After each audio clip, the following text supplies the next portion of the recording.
Assalamu alaikum, шеф.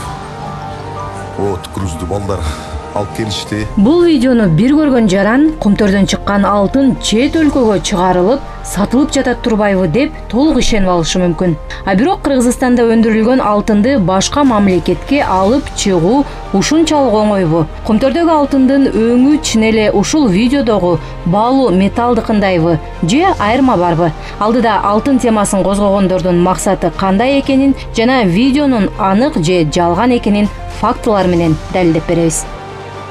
Марка боюнча еще маалымат жок. Айта сейчас отправляем.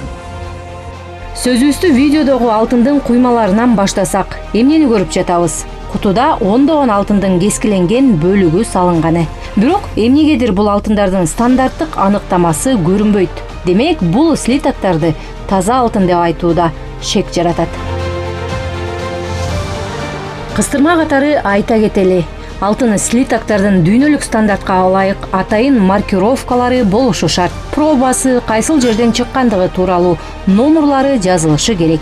Ошол үчүн алтын куймасы деп аталат. Келиңиз эми Кыргызстанда өндүрүлгөн алтын слитогунда кандай аныктама жазылаарына көз салалы. Кумтөр алтын кенинен чыккан алтындардын пробасы 999,9 деп көрсөтүлөт. Демек, мындай слитокто алтындын көлөмү 99,99% дегенди түшүндүрүп, таза алтын дегенге кепилдик бар. Ага жараша баалуу металлдын да сырткы көрүнүшүнө көз салыңыз. Бул биринчи далил. Экинчиси болсо, Кыргызстанда өндүрүлгөн баалуу металл алгач эритилип, анан формага куюлат, мындайча айтканда, литейный ыкма менен чыгарылат. Мына ошол маалда алтындын ортосунда оюк жаралып, формасы анча кооз эмес. Ушунусу менен дагы Кумтөрдөн чыккан алтын башкалардан өзгөчөлөнөт. Ал эми жогорудагы видеодо көрсөтүлгөн алтын кандай өңдүү экен? Кочкул сарыга окшошуп, бир башкача жалтыраганын байкоого болот. Демек, бул видеодогу баалуу металл кайра иштелип чыккан деп айтууга да негиз бар.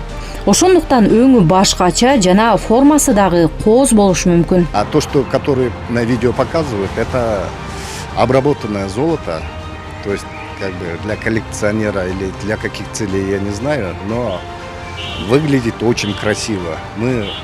Мы не можем позволить себе такую обработку золота.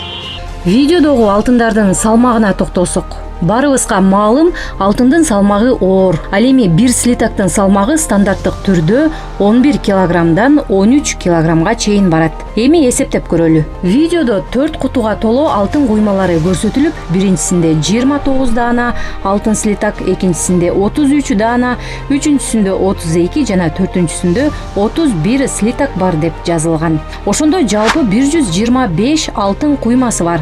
Эгерде ар бир слиток орточо 12 килограммдан деп эсептесек, анда туура 1500 килограмм же 1,5 тонна алтын бар дегенди түшүндүрүп жатат. Мынча көлөмдөгү алтынды Кыргызстандан чыгаруу ушунча оңойго турабы деген суроо жаралат. Албетте мүмкүн эмес. Никак невозможно. Ар бир отчет, ар бир алтындын движениясы, ар бир рудниктен келип аткан ар кимдин өзүнүн учету болот. Ар бир слитканын өзүнүн номери болот. Ал учетто турат. Бул жөнүндө былтыр эле депутатский комиссия текшерди эле го. Ошондой эле невозможный нерсе. Дагы бир далилди кошумчалайбыз. Азыр Кумтөрдө канча алтын куюлуп жатат, канчасы даярдалды, кайда жеткирилгени тууралуу маалыматтын баарын онлайн форматта көз салууга болот.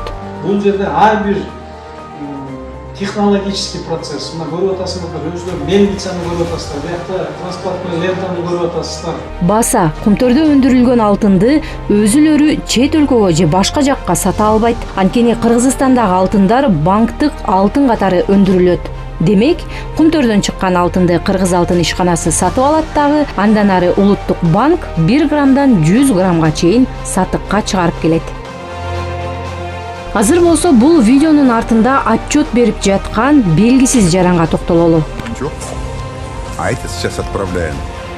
Үндүн чын жалганын жөнөкөй адамга аныктоо татаал албетте. Муну профессионал айтишниктер эле аныктай албаса, башкабыздын колубуздан келбейт. Ушундан улам биз тиешелүү адистерге кайрылып, оюн билип көрдүк.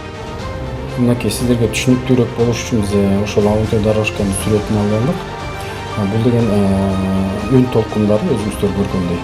Эми карап туруңуздар, могул жерде бул 4 бурчтук пайда болуп атат. Дароо мына секирип жазып атат. Могул саргап турган үндүн толкундары. Көрдүңүздөрбү? Ушул толкуган үн могул жерге чейин бир башка аудио дорожканын толкундары болгон да. Анын толкундары могул деңгээлге чейин согуп турган. Эми могул жерден дароо эле ушул деңгээлде децибели, башкача айтканда децибели чоңураак аудио дорожка төшөлгөнүн айтып турат да. Сиздер ойлошуңуздар мүмкүн, ушул жерден баштап киши сүйлөп баштаганда депчи, жок, киши сүйлөгөн жер ал могул жерде чоң чыңалуудагы могул саргарып турбайбы аябай. Ушул жерлерден баштап сүйлөгөн. Демек, могул көк зоналардан сүйлөп баштаган адамчы. Могул биз чийип көргөзгөн болсом, бул белый шум деп коет. Бул ошол аудио дорожканын чыңалуу жыштыктары жаңы экенин, бул жерде бир башка дорожка төшөлгөнү билинип турат да. Демек, үн дагы жасалып, монтаждалган. Ал эми алтын болсо Кыргызстанда өндүрүлгөн эмес. Дагы бир жагдайды айта кетели. Бул Болот Темировдун чукул арада фактыны тактабай жасай калган иликтөөсү. Действительно, такой рейс 2 июля был. Частный самолет мальтийской авиакомпании вылетел из аэропорта Тамчы. Бул материалда Болот Темиров Тамчы аэропортунан Кипрга учак учканын айтып, бирок кайсыл жылы экенин унчуккан эмес. Демек, ал карандай калпы менен коомдо манипуляция жасоо аракетин көрүүдө дегенге негиз бар. Тамчыдан Кипрге кайсы бир жылы жайында чартер учканын көрүп, өзүнө түгөй бир башка саткын акмактар менен жасалма бир видео тартып, бийлик алтынды уурдап, сыртка ташып чыгарып атат деп жалган жалаал эмес, кадимки душманчылык кылган. Жыйынтыктап айтканда, видеодогу алтын Кыргызстанда чыгарылган эмес, анын үстүнө башка эле видеого үн коштоп жасалганын адистер дагы тастыктап беришти. Демек, бул теманы көтөргөн адамдар өлкөдө ууду жаратуу жана өлкө жетекчилигин калк арасында жаман көрсөтүү аракетин көрүшкөн. Эсиңиздерде болсо, мындай жалган маалымат менен бул адамдар биринчи жолу эле алектенишкен жок. Буга чейин да коомдо калп маалымат таратышып, акыры жалган экени аныкталган. Анын сыңарындай, бул дагы алардын кезектеги калптарынын бири экени тастыкталып отурат.